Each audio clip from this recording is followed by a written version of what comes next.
Chapter 99, Visiting Theo, Antony's POV.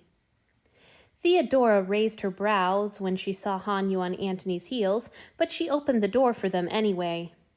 Antony shook his head slightly. No, I haven't told him. He just hoped she would pick up on his signals. Reading nonverbal cues had never been one of Theodora's many strengths. Come in, she said, making no mention of yesterday's conversation, at least for now. They followed her through the common area and into her own room, Hanyu waving to her men as they passed. Antony's stomach flipped over and over itself as he watched Hanyu smile at everyone. Gods, he could topple kingdoms with that smile. And when he flopped down on Theo's bed, long limbs everywhere, how had those damn priests ever managed to mistreat Hanyu? Didn't they see how special he was? Antony was torn from his revere by his friend's voice as she leaned against her tiny dresser. Good to see you both, she said. It's about time we started having humans at these meetings. I don't know why I never thought of it when my friends do so much of the actual sailing. Oh, I'm just here so Antony can get something to eat, Hanyu replied cheerfully. No offense, but I don't really want to be at this meeting with Marcus, my lord. Theo sighed. I can't blame you for that.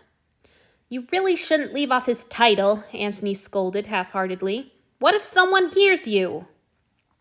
Honestly, he couldn't care less about Hanyu's habit of speaking about Marcus without honorifics, but if the man felt secure enough to do so in someone else's hearing, even Theo's, it could quickly become a dangerous habit.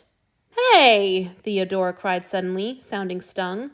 You're using Marcus's name, but not mine? Hanyu sat up straighter on her bed and held out his hands in a gesture of innocence. Oh, it's not like that. It's because I don't respect him.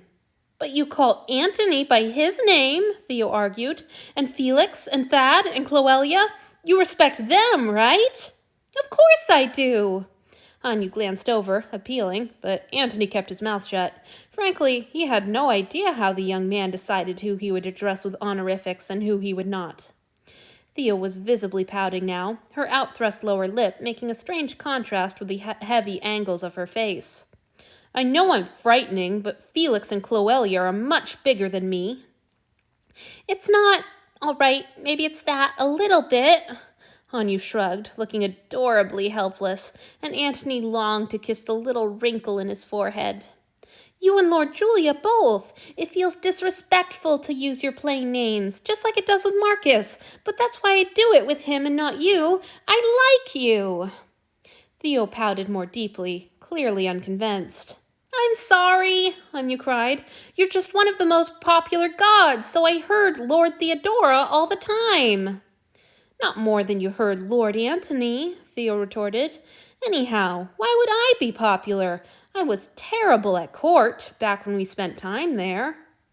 She really had been.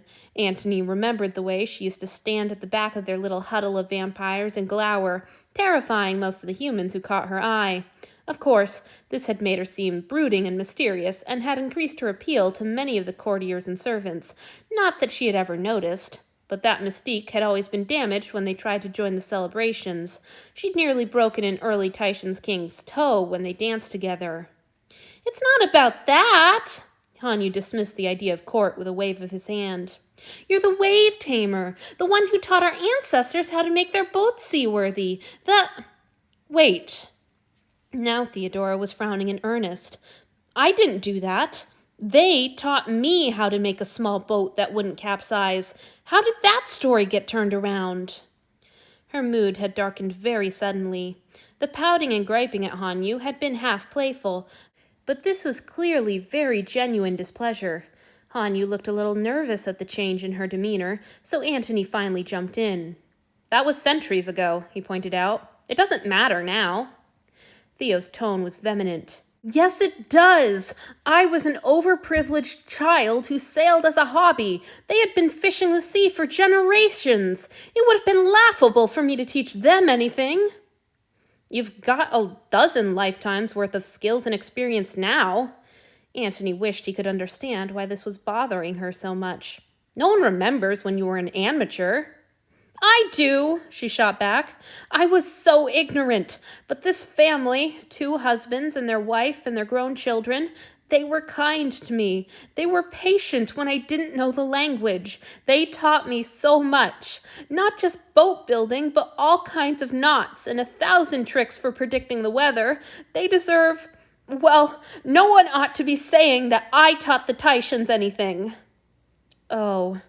The first of so very, very many human friends Theodora had loved and outlived. Antony went to lean against the dresser beside her, not touching, but close enough for her to feel that he was there. We'll remind them when we go back, he said softly. You can write a speech and commission a statue or, I don't know, something grand to set the record straight. She didn't look entirely appeased, but she nodded. Something. I'm sorry, Hanyu said meekly, and the sight of him staring repentantly down at his lap made Antony want to kiss the frown from his face, the hunch from his shoulders. Does he even have an expression that doesn't make me want to kiss him? No fault of yours, Theo rallied, waving a dismissive hand. And I won't be angry if you want to say my lord, just so long as it doesn't mean you like Marcus better than me. Definitely not, Hanyu said fervently. All right, you two. Antony would have felt disloyal if he'd let this talk go on. I know he's been a prick to you both, but that's my partner you're talking about. A little restraint, please. Hanyu sighed gustily, and Theo rolled her eyes, but they both nodded. Fine, Hanyu grumbled. But why don't you eat now so I can get out of the way? It'll be easier to be polite if I don't have to see him. Antony's stomach immediately set to tying itself in knots more elaborate than any Theo could possibly have learned from the ancient Taishan family. He was suddenly desperate to avoid feeding from Hanyu. My lips on his skin, his blood in my mouth, our bodies so close, I'll die! And if I don't die, I'll say something foolish or start kissing him, and that'll be even worse. I can't do this. Fuck, I want this so badly. Maybe there isn't time today. His voice was as weak as his excuse, and they both looked at him inquiringly. We were arguing about titles so long. Maybe the others will be here soon. Or maybe Thad and Asao are waiting for you to join them. Maybe they won't start the lesson until you get there. They'll be fine, Hanyu said firmly. You need to eat. He's right, agreed Theo. Traitor. It's been a few days, and you're still recovering. You need your strength. Antony experienced the same half-affectionate, half-uneasy emotion he'd felt when Hanyu and Theo first laughed together. The feeling of being outnumbered. He surrendered, his nerves pierced through with illicit anticipation. Fine, he growled. Let's do it, then. Theo dropped pillows on the floor next to the bed.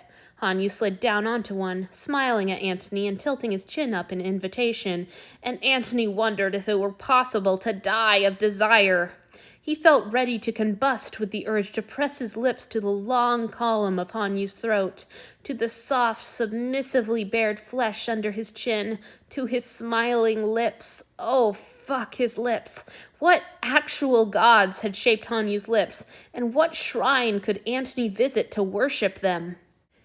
He trembled as he knelt beside his precious man, trembled as Theo's hand came down heavy on his head, and if either of them noticed his quivering, they chose not to mention it.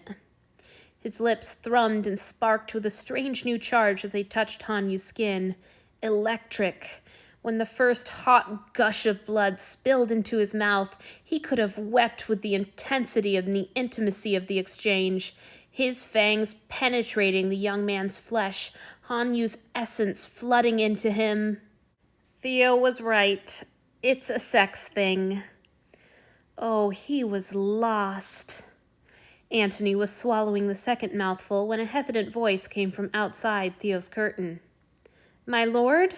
The man, Antony couldn't have guessed which of them, said nervously. You have another guest. Before he'd even finished speaking, the curtain swished and Theodora's hand tightened, pulling hard at Antony's hair. Theo! Marcus cried, and Hanyu flinched so hard that Antony drew back instinctively, withdrawing his fangs so the young man's flesh wouldn't tear. And Annie, and little Hanyu too. I hope you don't mind that I'm joining you early. I just get so bored sitting in my rooms all by myself, you know?